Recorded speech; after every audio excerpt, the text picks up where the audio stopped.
Post navy NDA उसके आज लेके आए हैं, तो उसी में ये आज प्रैक्टिस सेट है जिसमें आप लगाना और बताना कि कितने नंबर सही किए कमेंट में।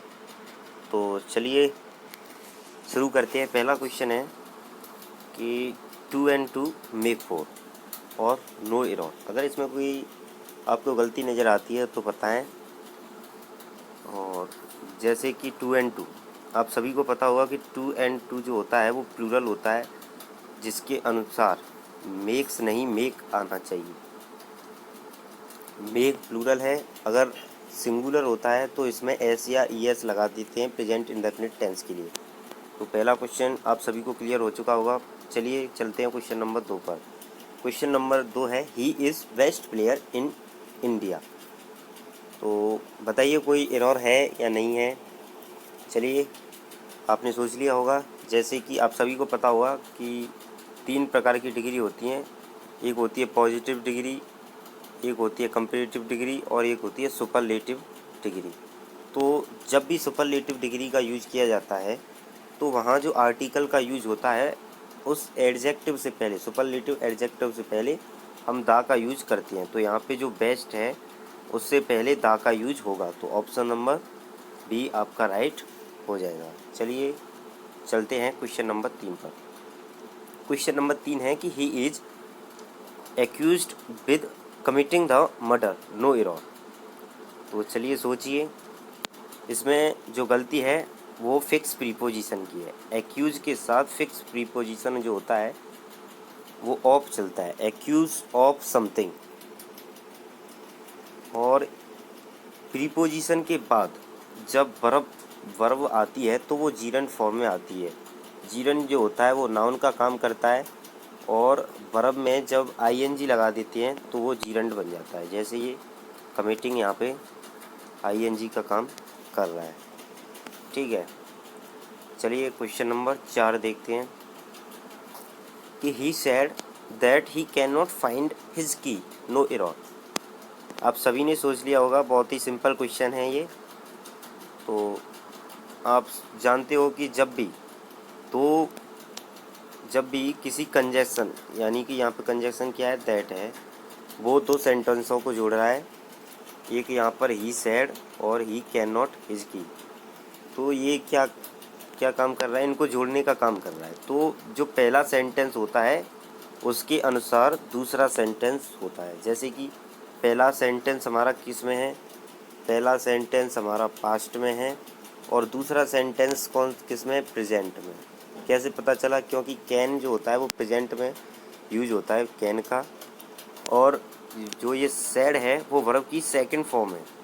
तो इसके अनुसार यहाँ पे भी वर्ब की सेकंड फॉर्म या पास्ट का यूज होना चाहिए। तो कैन की जगह पे यहाँ पे कुड नॉट होगा। ठीक है, अब आते हैं क्वेश्चन नंबर 5। क्वेश्चन नंबर 5 भी बहुत सिंपल है। आप सभी देख सकते हो कि many a student have pass this examination. तो मैनी, एक तो होता है मैनी, एक होता है मैनी अ।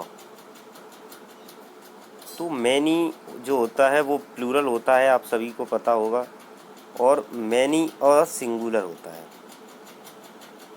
तो यहाँ पे जो यूज किया गया है वो मैनी अ है, यानी कि सिंगुलर है। तो इसके साथ सिंगुलर वर्ब का यूज होना चाहिए, हैव नहीं होना चाहिए, यानी कि यहाँ पे हैज होना चाहिए। तो बी में गलती हो जाएगी।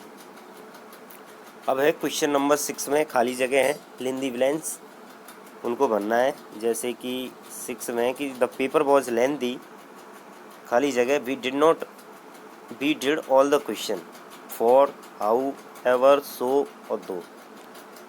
तो इसमें रेफरेंस निकल रहा है कि the paper was lengthy, paper जो था वो कठिन था, we did all the question, और हमने सभी क्वेश्चनों को कर लिया। इसका कहने का मतलब है, अब देखिए पहला ऑप्शन उठ लें हम तो फॉर, कि पेपर लेंथी था इसके लिए, इसीलिए हम फॉर मीन्स के लिए हमने सभी क्वेश्चनों को कर दिया, नो सेंस। सो का यूज़ करके देखें तो सो इसीलिए हमने सभी क्वेश्चनों को किया, ये भी नहीं है। इसका आंसर होगा हाउ एवर। जो पेपर था वो लेंथी था फिर भी हमने सभी क्वेश्चनों का जवाब किया। अब है question number 7। If you this report next Friday you will be able to discuss it at our meeting on Friday afternoon. तो इसमें क्या है कि सबसे पहले वही देखेंगे कि इसमें टेंस कितने हैं। इसमें 2 सेंटेंस है, कंपाउंड सेंटेंस बन के आया है। इसमें बाद वाले सेंटेंस में क्या है, विल बी यानी कि प्रेजेंट में है। तो सबसे पहले वुड और ये मस्ट हट गए, और हैव के साथ हैव प्लस V3। इफ़ के साथ हैव यहाँ पे प्रेजेंट का यूज होगा, इसीलिए यहाँ पे प्रेजेंट केवल एक ही है। आर रीडिंग बिल्कुल सही हो जाएगा क्योंकि आगे भी प्रेजेंट ही है। वैसे यहाँ पे प्रेजेंट इंडेफिनिट अगर होता ऑप्शन में तो वो वेस्ट होता, लेकिन प्रेजेंट इंडेफिनिट नहीं है, इसीलिए हमने प्रेजेंट कंटिन्यूअस टेंस को प्रेफरेंस दी है। अब है क्वेश्चन नंबर 8। Same 8 cakes. पहला है does not he, did not he, don't he, is not ही। ये जो क्वेश्चन टैग है वो बहुत ही सिंपल होते हैं। जैसे कि एट क्या है, 8 वर्ब की V2 है, यानी कि वर्ब की सेकंड फॉर्म है। तो जब क्वेश्चन टैग बनाते हैं तो सबसे पहले हेल्पिंग वर्ब का यूज़ किया जाता है। तो पास्ट टेंस की यानी कि पास्ट इंडेफिनिट टेंस की जो हेल्पिंग वर्ब होती है वो होती है डिड। तो डज हट गया और ये दोनों हट गए, केवल ऑप्शन बचा सी। और यहाँ पे सैम क्या है, सैम एक लड़का है, इसीलिए ही का यूज़ कर दिया। अब है क्वेश्चन नंबर 9। क्वेश्चन नंबर 9 में है कि फेट स्माइल्ड हिम क्या है, एक पर्सन है, इन ऑल हिज वेंचर्स। तो इसके लिए एक फिक्स प्रीपोजिशन का यूज़ किया जाता है, वो है on. Fate smile on him all his ventures. Smile के साथ 2 प्रीपोजिशन का प्रयोग किया जाता है, एक होता है ऑन, एक होता है एट। स्माइल एट समथिंग यानी कि किसी मजाक के ऊपर या किसी वस्तु के ऊपर हंसने के लिए एट का यूज़, अदरवाइज पर्सन के लिए ऑन का यूज़ होता है। ठीक है। अब है क्वेश्चन नंबर 10 कि don't put until tomorrow what you can do today. तो इसके लिए भी फ्रेजल वर्ब का यूज होता है। पुट अप का मीन्स होता है पहनना, पुट ऑन जारी रखना, पुट ऑफ और पुट OFF, 2 ऑफ है। तो इसका जो आंसर होगा वो पुट ऑफ होगा। इसका मतलब होता है पोस्टपोन्ड करना, पोस्टपोन्ड करना या फिर स्थगित करना। इसमें बात चल रही है कि don't put off until tomorrow, कल के बारे में मत टालो। What you can do today, जो तुम आज कर सकते हो उसको कल पर मत टालो। कहने का बात ये है। अब आते हैं कि इसमें हमको देखना है बेस्ट एक्सप्रेशन। तो ये भी सिंपल है, सिंपल लिए हमने। जैसे कि हॉस्टाइल है, आप सभी को पता होगा कि हॉस्टाइल जो होता है वो एनिमिटी के सेंस में होता है, शत्रुता के सेंस में। तो यहाँ पे शत्रुता के सेंस में पुअर गरीब नहीं होगा, डेलिंक्वेट ये भी नहीं है, एंटागोनिस्ट ये विरोधी होता है। तो इसका आंसर हो जाएगा एंटागोनिस्ट।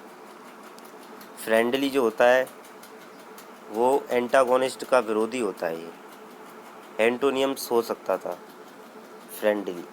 अब इसके लिए हम यूज करते हैं फ्रेंडली के लिए एमिएबल। एमिएबल मीन्स होता है friendly relation. Industrials hard working होता है, कंसीडरेट विचारण योग्य होता है, और जेंटल मीन्स सज्जन होता है। ठीक है। अब आते हैं क्वेश्चन नंबर 13। क्वेश्चन नंबर 13 में है कि वेल।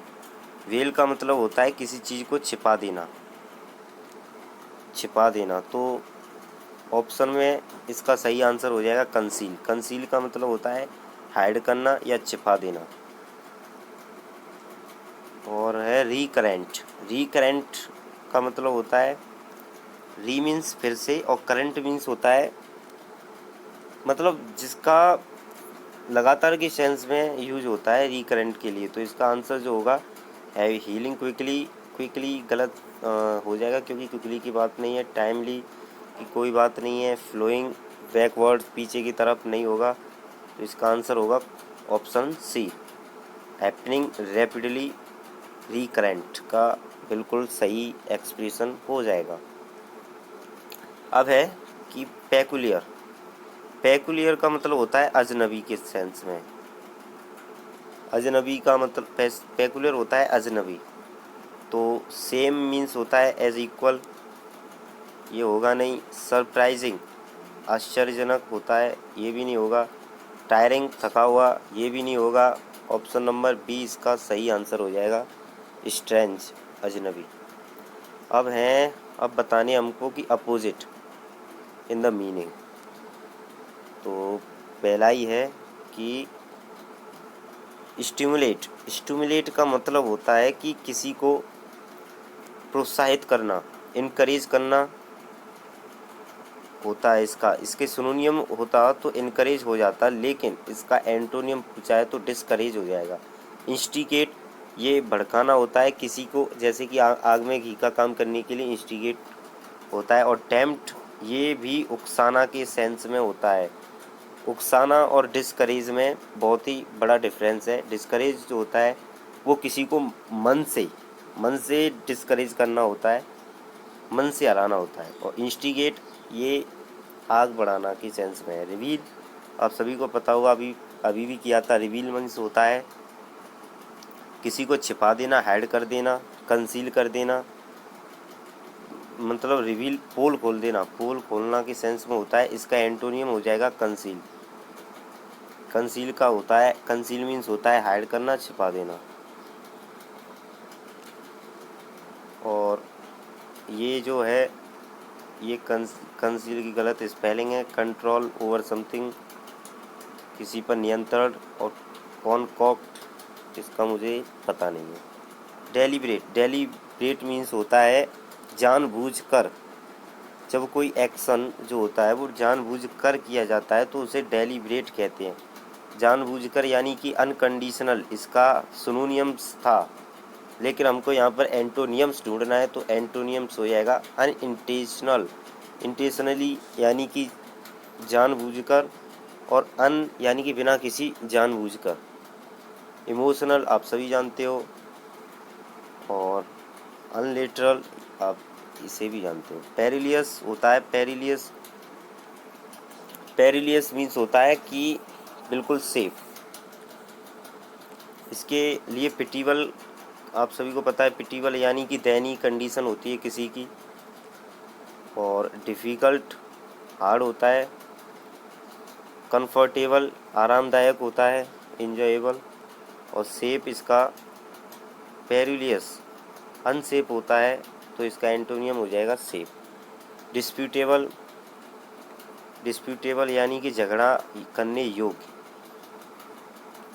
तो झगड़ा करने योग्य इसका जो एंटोनियम होगा वो डिस्प्यूटेबल तो होगा नहीं, नॉन डिस्प्यूटेबल होता नहीं, ये वर्ड ही नहीं होते कोई, ये दोनों वर्ड गलत है। इनडिस्प्यूटेबल इसका एंटोनियम हो जाएगा। अब चलते हैं कि ईडियम फ्रेज। पहला है कि फ्रॉम द ब्लू।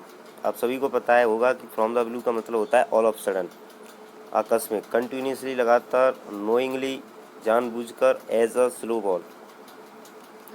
इनके लिए एक फिक्स वर्ड होता है ईडियम फ्रेज के लिए, उसी का यूज़ किया जाता है। क्वेश्चन नंबर 22 में है कि कीप वंस फिंगर क्रॉस्ड, यानी कि फिंगरों को क्रॉस्ड करके थिंकिंग समथिंग।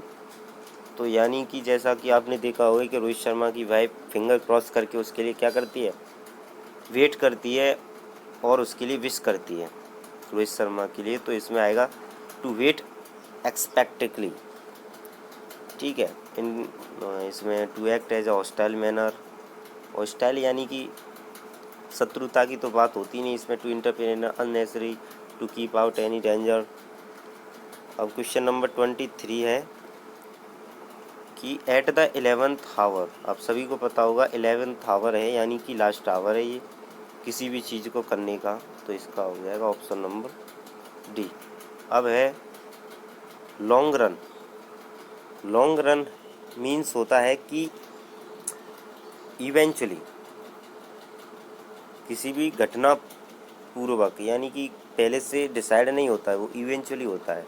उसे हम लॉन्ग रन बोलते हैं। और लास्ट क्वेश्चन है कि to call a speed an speed, इसका मतलब होता है टू बी फ्रैंक, हंसी मजाकिया टाइप का। ये इसके एकदम ये याद करने पड़ते हैं, लर्न करने पड़ती हैं। और मैं इतना बता सकता हूँ कि ये जो किए हैं इन्हीं में से पेपर आएगा, एयरफोर्स, नेवी, एनडीए बाहर नहीं जाएगा, क्योंकि I have also attempt this question. अगर आपको वीडियो पसंद आती है तो लाइक करें, शेयर करें एंड सब्सक्राइब करें। अगर मुझसे कोई गलती होती है तो उसको क्षमा करें। थैंक यू, क्योंकि मैं अभी नया हूँ और मुझे इतना एक्सपीरियंस नहीं है जितना कि अदर प्लेटफॉर्म यूट्यूबर हैं। लेकिन मैं इतना बता सकता हूँ कि मेरा जो कंटेंट है और जो क्वालिटी है it is very good. No one can be डिस्क्वेने में